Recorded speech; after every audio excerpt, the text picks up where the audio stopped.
Good morning. Thank you for coming back to the Little French Homestead. My name is Sherry. So, I am doing a voiceover today. We have all the children home and they're being loud and having fun and playing with each other through the video games and whatnot. So, I decided to go ahead and do a voiceover today. What you saw in my previous video was me making French from the French bread, breadcrumbs, and croutons. You see them on the back of the stove behind me. They are all done. Now I'm in the process of making 2 bacon wrapped meatloafs. I just showed you 2 pounds of hamburger meat and 2 pounds of sausage. In that, I've added some diced onions.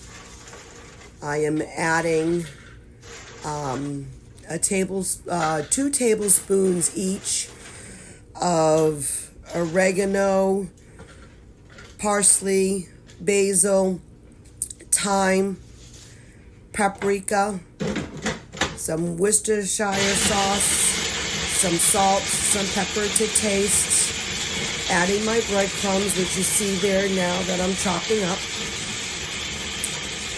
a little bit of milk, and 2 eggs.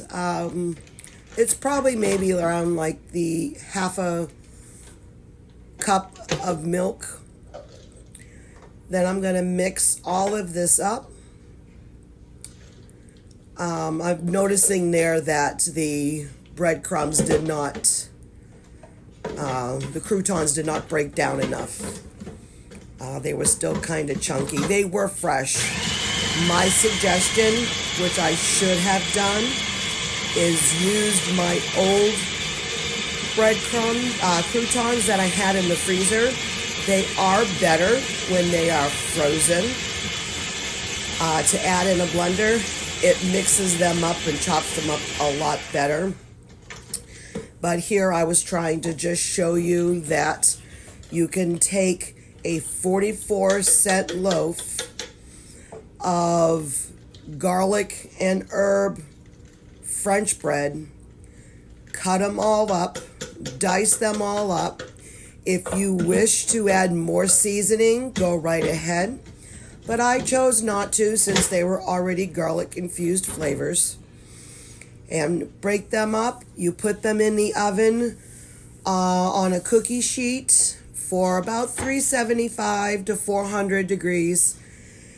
And put them in there for about 15 minutes or so until they get nice and brown. Here I am just showing you all of the spices that I am putting in. Like I said, I put 2 tablespoons each, of each one of these seasonings, except the salt and pepper. I just did small little handful. Now my family absolutely loves this meal. So what I do is, if you see on this particular cookie sheet, I lay out anywhere between 7 to 8 pieces of bacon. So I use 1 pound of bacon, and then I make my meatloaf out of them. My family goes crazy. Now it's funny because several years ago we were at my mom and dad's house. I believe we were staying with them. We had just sold our house and we were getting ready to move to Florida. So we were living with my parents. There was 5 of us with a couple of cats. And my mom had made us bacon wrapped meatloaf. And it never really dawned on me to do that. So from there on out, I've always done that. And when you mix it with half and half, so it's half ground beef and half ground sausage, it tastes absolutely divine. I could not believe what an amazing meal this ended up turning out to be. This is now one of my family's favorites.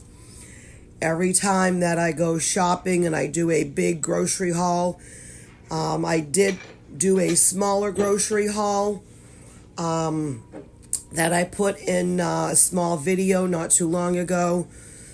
However, though, I normally do a much bigger grocery haul. We didn't need a lot this time around. And I usually spend anywhere between, 3 to 4 hours, both on a Saturday and a Sunday, to go ahead and break everything all down. And I just realized, I think I said 2 eggs. I actually put 4 in because I was realizing then I made 2 meatloaves.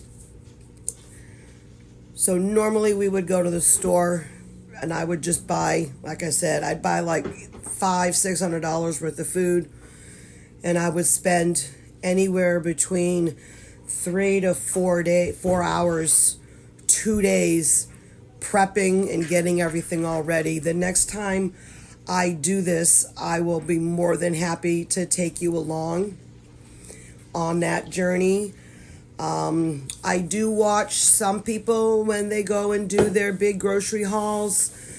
If you want to see one of ours, please put it in the comment section below, and next time I go and do a big shopping trip over at Sam's Club, I will be more than happy to take you along. And then I can show you the breakdown of what I do is that I divide up all the meats. I put them in 1 pound individual packages. We are a family of 5, so I try to be sparing, but a lot of my ground beef goes into 1 pound. There are times where it would go into a 2 to do maybe like a back-to-back meal or for chilies, or the last time I did 2 pounds of ground beef, we did Salisbury steaks, and everybody loved those with a nice big side of mashed potatoes. I put the Salisbury steak on top and drizzle it all with homemade gravy. It was wonderful. Okay, so see here, now you're seeing me. I took half of it and I'm spreading it all out, making sure that I have it flat enough. I don't really like my meatloafs very thick.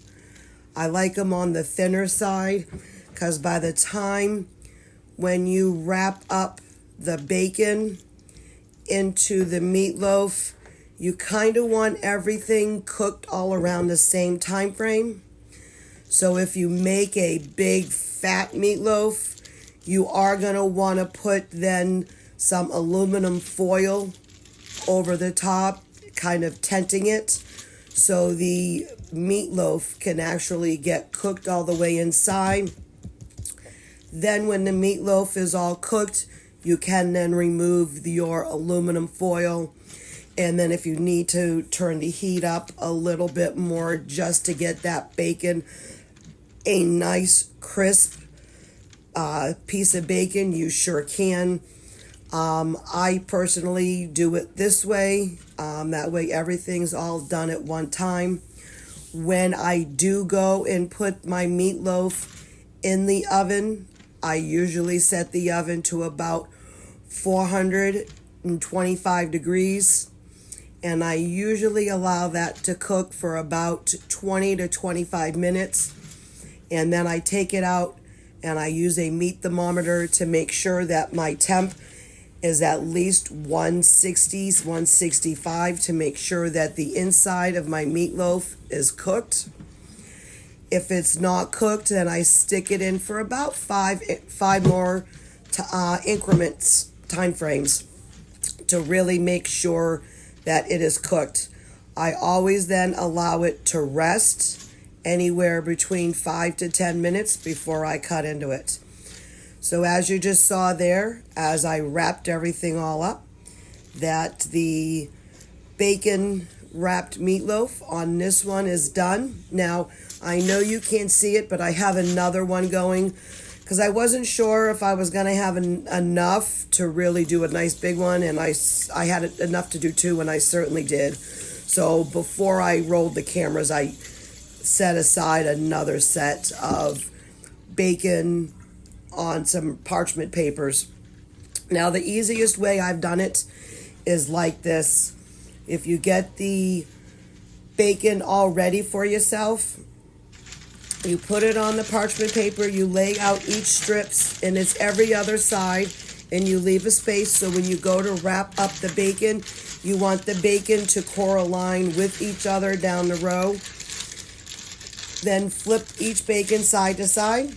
Then as you're seeing, what I'm doing is I have it lined with parchment paper, and then I wrap it up with aluminum foil. Now, I usually do wrap it up twice with aluminum foil, and then I give it a good wrap all the way around with plastic wrap. I then in turn mark what it is. So I will mark it stating that it is a bacon wrapped meatloaf. And then I do write the date on it, just to make sure that I use it still within 4 to 6 weeks. And there's the other one that I just completed. And you see me, I'm wrapping it all up so it stays good. When you thaw it out, good suggestion is take it out the night before and leave it on a, I usually have a aluminum disposable pans that I will leave any kind of meat that's drippy, like chicken or beef, in a aluminum pan so it does not leak all over my refrigerator. If you understand what I'm talking about, you do that on numerous occasions. Then you have to clean it all down and sterilize everything.